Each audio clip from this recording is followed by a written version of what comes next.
আমার লগে সংসার করছে 50টা বছর, 50 বছর পরে আয়া হ্যাঁ আমার জামাই আমার লগে সংসার করছে 50টা বছর, 50 বছর পরে আয়া হ্যাঁ আমার এখন আয়া কয় একটু বহো না তোমার লগে দুইটাক্ষণ একটু কথা কই, একটু চলো না আমরা একটু ঘুরতে যাই, একটু চলো না আমরা একসাথে বৈশা বারান্দায় চা খাইতে যাই। তখন আমার এই বুইড়া বেড়ারে কইতে মন চায়, আমি যখন যৌবনকালে ছিলাম তখন তো আমারে লইয়া এক জায়গায় ঘুরতেও যাও নাই, একটু পার্কে লইয়া বাদামও খাওয়াইতে যাও নাই, আমার লগে 2 মিনিট বসে একটু কথাও কইতে চাও নাই, বন্ধুগুলো লগে আড্ডা মারতে চাইছো, শুক্রবার আইলে বন্ধুগুলো লগে ঘুরতে যাইতে চাইছো। এখন আজকে 50 বছর হয়েছে বিয়ার, আমার এখন আজকে 70 বছর হয়েছে, এখন আমারে তোমার দরকার পড়ে, এখন আমারে তোমার দরকার পড়ে।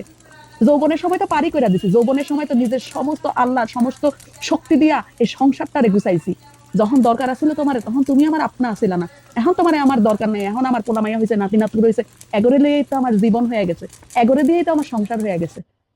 এখন তোমারে আমার দরকার। হ্যাঁ, যৌবন বয়সে সঙ্গ দিয়ে নাই, এখন তুমি এটা লয়ে আমার লগে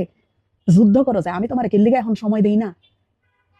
আমারে সময় দেওয়ানের কালে তখন তুমি আমারে দেখাইছো ঠেঙ্গা, এখন তোমারে কি এর সময় দিব আমি, এখন তো কবরে এক পা দিয়া রাখছি, এখন তুমি থাকলেও যা না থাকলেও তা। শুনো, আমি যদি মইরা যাই তুমি 2-3 মাসও টিকবা না, কিন্তু তুমি যদি মইরা যাও তাহলে আমি